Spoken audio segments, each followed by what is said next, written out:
오늘 복지관 문을 열자마자 사람들의 시선이 나를 찔렀습니다. 누군가는 수저를 멈췄고 누군가는 눈을 피했습니다. 어제까진 분명히 나한테 인사하던 사람들이었습니다. 그때 들렸어요. 작게 그러나 또렷하게. 저 여자 그 노인이랑 붙어 다닌다잖아. 그 나이에 뭐 하는 거야, 창피하게. 심장이 쿵 내려앉았습니다. 식판을 쥔 손이 떨렸습니다. 수저가 덜컥 떨어졌고 식당 안의 모든 소리가 멀어졌습니다. 그날 밥 한 숟가락도 넘기지 못했습니다. 집으로 돌아와 문을 닫자마자 다리가 풀렸습니다. 라디오도 TV도 켜지 않았습니다. 나는 혼잣말을 했습니다. 내가 뭘 그렇게 잘못했지? 며칠 전까지만 해도 그저 평범한 하루였어요. 복지관 밥상에 앉아 같은 반찬에 같은 국을 먹던 시간. 그때 처음 그 사람을 봤습니다. 정노인. 항상 같은 시간에 와서 같은 자리에 앉던 사람. 그날은 유난히 사람들이 많았고 그의 옆자리가 비어 있었습니다. 나는 조심스레 물었습니다. 저 여기 앉아도 될까요? 그는 고개를 끄덕였고 그게 시작이었습니다. 처음엔 아무 말도 하지 않았습니다. 그저 식판 위 반찬을 바라보며 수저만 움직였습니다. 그런데 이상했어요. 그 옆에 앉으면 왠지 모르게 밥맛이 더 났습니다. 이틀 뒤 그가 처음으로 입을 열었습니다. 밥은 혼자 먹는 것보다 나아요. 그 말이 괜히 따뜻하게 들렸습니다. 그런데 그 따뜻함이 이렇게 차가운 소문이 될 줄은 몰랐습니다. 둘이 밥만 먹는 게 아니라잖아. 아휴, 요즘 세상에 별일 다 있어. 복지관 안에서 나는 이야깃거리가 됐습니다. 누군가가 내 어깨를 툭 치며 말했습니다. 순자씨, 사람 말 무섭잖아요. 조심해요. 나는 웃으며 대답했지만 웃음이 목에 걸렸습니다. 그날 저녁 딸에게 전화가 왔습니다. 엄마, 무슨 일 있어요? 복지관에서 무슨 말 도는 거 알아요? 그 말에 숨이 멎는 줄 알았습니다. 엄마, 나도 사람들한테 연락받았어요. 제발 그런 일 만들지 마요.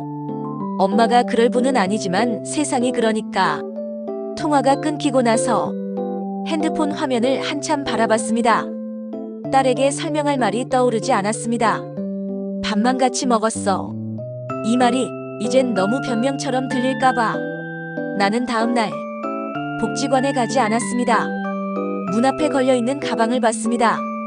안엔 식판 수저 세트가 들어있었습니다. 아무 일 없던 것처럼 그 안에 고이 잠들어 있었습니다. 밥은 혼자 먹는 게 더 나을지도 모르겠네. 그렇게 내 하루가 멈췄습니다. 그날 이후 나는 복지관에 가지 않았습니다. 식판이 담긴 가방은 현관 문고리에 그대로 걸려 있었고 라디오는 꺼져 있었으며 전화벨도 울리지 않았습니다. 시간이 멈춘 것 같았습니다. 그렇게 사흘을 버텼습니다. 넷째 날 아침 냉장고를 열어봤습니다. 밥도 반찬도 남아있는 게 없었습니다. 괜히 서러워졌습니다. 그깟 밥 한 끼 때문에 내가 이걸 겪어야 하나?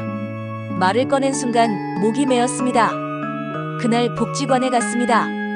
문을 열고 들어섰는데 웅성거림이 멈췄습니다. 누군가는 눈을 피했고 누군가는 내게 인사하지 않았습니다. 그중 한 아주머니가 내 앞을 지나며 말했습니다. 뭐 본인도 알겠지. 사람 말 나오는 데는 다 이유가 있는 법이니까. 그 말이 정수리부터 발끝까지 꽂혔습니다. 사람 말 나오는 데는 이유가 있다. 그럼 같이 밥을 먹은 것 말고 내가 한 건 뭐였을까요? 나는 조용히 구석자리로 앉았습니다. 정노인은 보이지 않았습니다. 혹시 나 때문에 안 나오는 건 아닐까? 그 생각이 들자 숟가락을 쥔 손이 무거워졌습니다. 밥을 뜨는 내내 누군가가 나를 보고 있다는 느낌이 들었습니다. 다음 날 또 정노인은 오지 않았습니다. 그 다음 날도 복지관 직원에게 물었습니다. 정노인, 요즘 안 보이네요. 직원은 애매하게 웃으며 대답했습니다. 뭐 집에 일이 있으신지 연락은 안 되더라고요. 소문은 거기서 끝나지 않았습니다. 복지관 게시판에 어느 날 쪽지가 붙었습니다. 손글씨로 누가 쓴 건지도 모르게 붙었다가 사라진 글귀. 어디 아픈 사람 약 좀 잡아다 흔들지 맙시다. 사람들은 그 글을 보며 쑥덕댔습니다. 정노인 얘기 아냐? 그 여자 말이야, 순자씨. 나는 입을 닫았습니다. 해명도 부정도 하지 않았습니다. 한 번 꼬인 말은 다시 풀어도 처음 같지 않다는 걸 그 나이쯤 되면 알게 됩니다. 며칠 뒤 복지관에서 나오는 길에 이웃 주민 한 명이 나를 불렀습니다. 순자씨, 나쁜 뜻으로 하는 말 아니에요. 근데 말이에요. 그런 일은 조용히 넘어가는 게 좋아요. 나는 그 말이 진심인지 조롱인지 알 수 없었습니다. 그날 밤 딸에게 전화를 걸었습니다. 너한테 미안하네. 괜히 말 나오게 해서. 딸은 한참 침묵하더니 작게 말했습니다. 엄마 그냥 조심해줘요. 나는 그냥 엄마가 괜히 상처받을까봐. 그 말이 참 따뜻하고 참 차가웠습니다. 다음 날부터 나는 식사 시간이 끝날 무렵에 복지관에 갔습니다. 누구도 없는 자리, 식은 반찬, 다 식은 국. 그래도 조금은 편했습니다. 덜 보이니까요. 덜 들리니까요. 하지만 그 사람은 끝내 보이지 않았습니다. 정노인이 복지관에 나오지 않은 지 열흘이 넘었습니다. 그 사람의 자리는 늘 비어 있었습니다. 누가 그 자리에 앉는 일도 없었습니다. 내가 그 옆에 앉았을 때는 온 마을이 웅성거리더니 그가 사라지고 나니 다들 조용해졌습니다. 조용해서 더 무서웠습니다. 혹시 어디 편찮으신 건 아닐까? 혹시 내 탓은 아닐까? 그런 생각들이 머리에서 떠나지 않았습니다. 나는 복지관 게시판 앞을 서성였습니다. 정노인님, 빠른 쾌유를 바랍니다. 누군가 붙여놓은 쪽지 하나. 글씨체가 낯익었습니다. 내가 가끔 말 섞던 복지관 자원봉사자의 글씨 같았습니다. 복지관 직원에게 물었습니다. 혹시 정노인 소식 들으셨어요? 직원은 애써 웃는 얼굴로 말했습니다. 글쎄요, 저희도 전화를 몇 번 드렸는데 연결이 안 돼요. 혼자 사시니까요. 가끔 이러세요. 그 말이 이상하게 가슴에 걸렸습니다. 가끔 이러세요. 그건 익숙해졌다는 말일까요? 아니면 포기한 걸까요?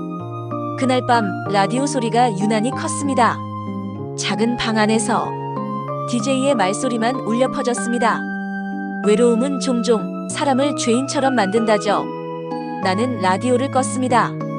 그리고 한참을 불 꺼진 천장을 바라봤습니다. 내가 그 사람을 망가뜨린 걸까? 마을 사람들의 말은 점점 더 이상한 방향으로 흘러갔습니다. 정노인 그 사람 예전에도 이상했다잖아. 자식도 안 보는 거 보니까 뭔 사연 있는 거겠지.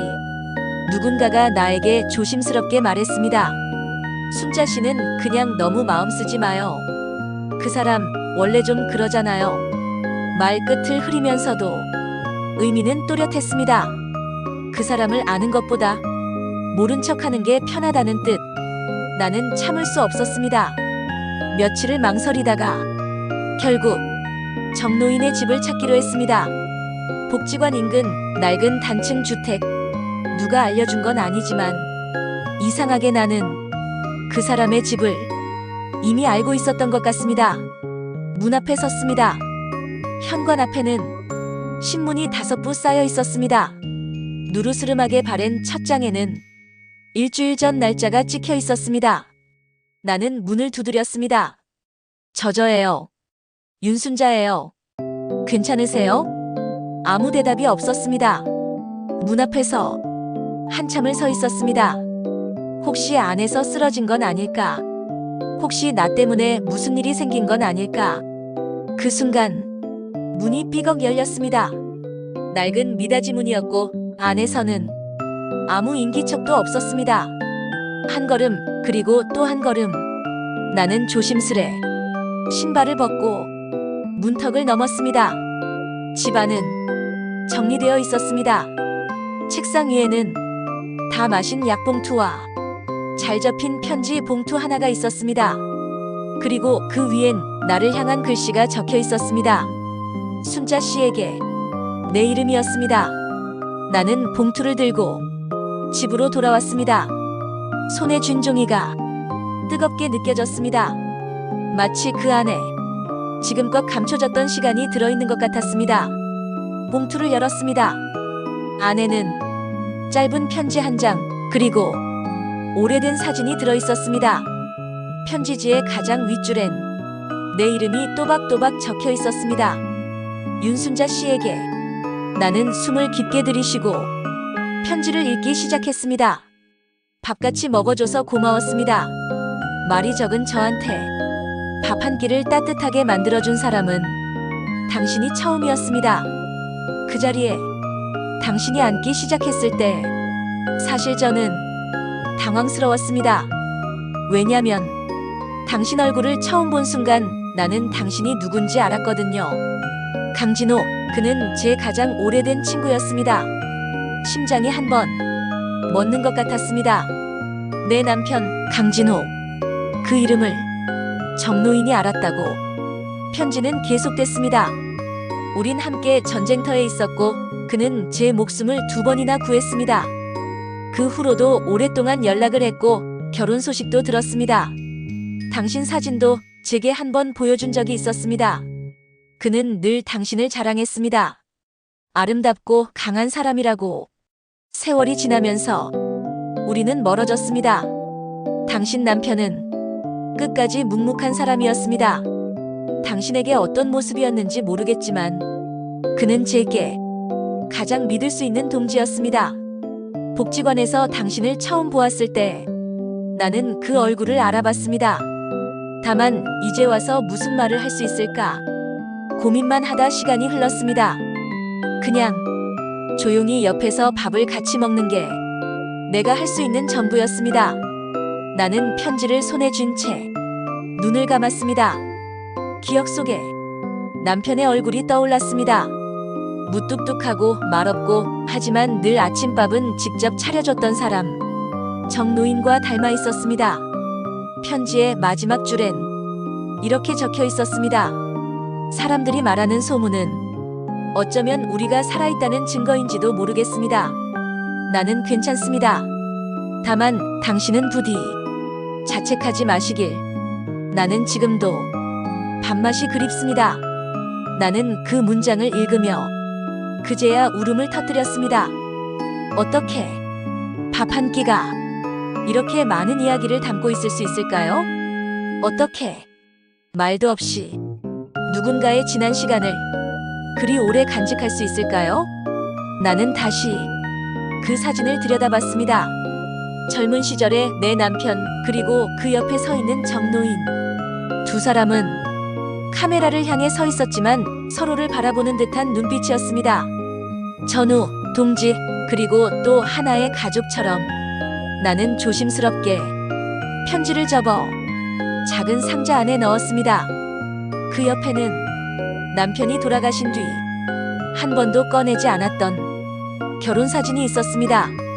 오늘은 그 2장의 사진이 함께 있어야 할 것 같았습니다. 편지를 읽은 다음 날, 그 후로 우리는 말없이 같은 자리에 앉았습니다.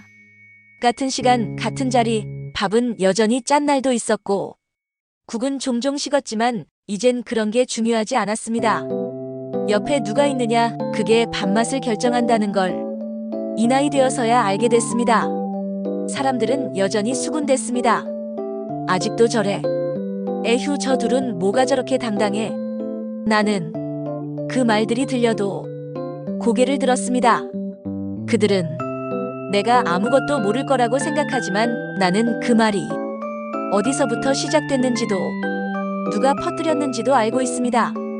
어느 날 복지관에서 식사를 마친 뒤 한 여자가 다가왔습니다. 순자 씨. 그녀는 예전 같았으면 눈도 안 마주치던 사람이었습니다. 나도 혼자 먹는 게 힘들 때가 있어요.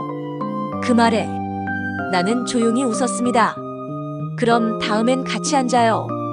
밥은 혼자 먹는 거 아니잖아요.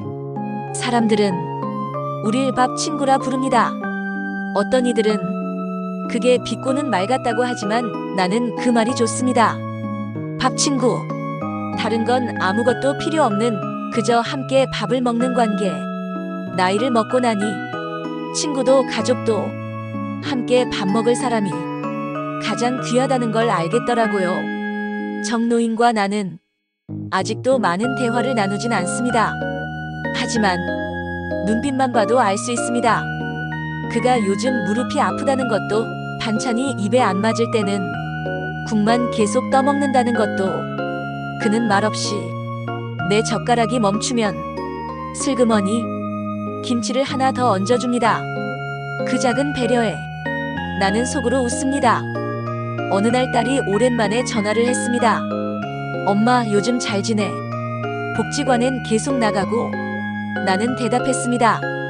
응. 엄마 이제 혼자 밥 안 먹어. 딸은 한참을 조용히 있더니 작게 말했습니다. 잘했네 엄마. 그 한마디에 나는 괜히 울컥했습니다.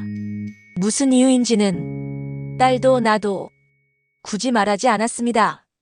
봄이 오고 복지관 마당에는 개나리가 피었습니다. 정노인은 여전히 무뚝뚝하게 앉아있고 나는 여전히 국에 밥을 말아 먹습니다.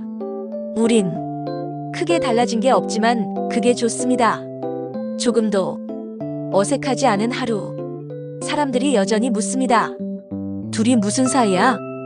나는 그 질문에 이젠 이렇게 대답합니다. 밥 친구요. 그게 전부예요? 나는 웃습니다. 그게 전부니까, 그게 다니까 좋은 거예요. 인생이 참 길기도 하고 짧기도 합니다. 그동안 잃은 것도 많았고 남은 것도 별로 없다고 생각했지만 이제는 그렇게 생각하지 않으려 합니다. 하루 한 끼 누군가와 밥을 함께 먹을 수 있다는 건 그 사람과 인생을 함께 나누는 거니까요. 정노인이 천천히 자리에서 일어납니다. 나는 그와 함께 걸어 나옵니다.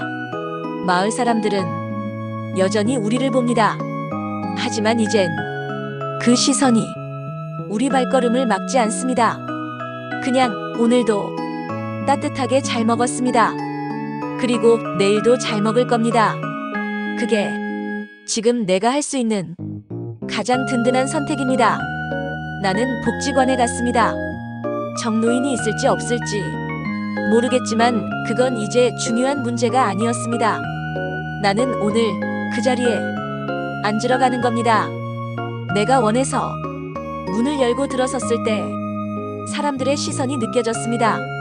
하지만 오늘은 그 시선이 예전처럼 아프지 않았습니다. 그건 그들의 문제였으니까요. 내 문제가 아니었습니다. 나는 식판을 들고 그 자리를 향해 걸어갔습니다. 그 자리는 비어 있었습니다. 그 사람의 자리는 항상 그랬던 것처럼 창가에서 가장 구석진 자리. 나는 말없이 앉았습니다. 그리고 창밖을 바라보았습니다. 바람이 불고 있었습니다. 한참이 지났을까 문이 열리는 소리가 들렸습니다. 익숙한 발소리. 천천히 조심스럽게 걸어 들어오는 그 소리. 나는 고개를 들지 않았습니다. 그저 그 자리에 그가 앉기를 기다렸습니다. 정노인은 나의 맞은편에 조용히 앉았습니다. 말이 없었습니다. 나도 아무 말하지 않았습니다. 우린 숟가락을 들었습니다. 그리고 밥을 떠올렸습니다. 반찬이 무슨 맛인지도 모르겠는데 밥은 따뜻했습니다. 그 사람 옆에 앉았을 때 느끼던 그 익숙한 온기. 다시 돌아온 느낌이었습니다. 누군가 식판을 들고 우릴 지나쳤습니다. 작게 들렸습니다. 아직도 저러고 있네. 에휴. 나는 수저를 내려놓고 조용히 그 사람을 바라봤습니다. 그도 나를 바라봤습니다. 그 순간 정노인이 처음으로 입을 열었습니다. 무슨 말 들었든 신경 쓰지 마세요. 나는 고개를 저었습니다. 아니요. 이젠 괜찮아요. 말이 아니라 밥이 중요하니까요. 그 말에 그가 작게 웃었습니다. 그 사람의 웃는 얼굴은 그날 처음 봤습니다. 짧고 작았지만 그 웃음은 내 마음 어딘가를 부드럽게 문지르는 것 같았습니다. 식사를 마친 후 우린 식판을 함께 반납했습니다. 함께 걷는 길 위에서 우린 아무 말도 하지 않았습니다. 하지만 그 침묵은 불편하지 않았습니다. 문 앞까지 함께 걸어가던 중 정노인이 발을 멈추며 말했습니다. 내일도 여기 오실 겁니까? 나는 고개를 끄덕였습니다. 네, 밥맛이 돌아왔거든요. 그는 다시 작게 웃었습니다. 그리고 조용히 고개를 숙였습니다. 나는 그의 뒷모습을 바라보며 잠시 서 있었습니다. 지금껏 내가 외면했던 사람의 온기가 그 짧은 인사에 모두 담겨 있는 것 같았습니다. 그날 집으로 돌아가는 길에 복지관 뒷길에서 낙엽이 바스락거리는 소리를 들었습니다. 그 소리가 왠지 반가웠습니다. 마치 그동안 듣지 못했던 나의 목소리를 다시 듣게 된 것 같았습니다.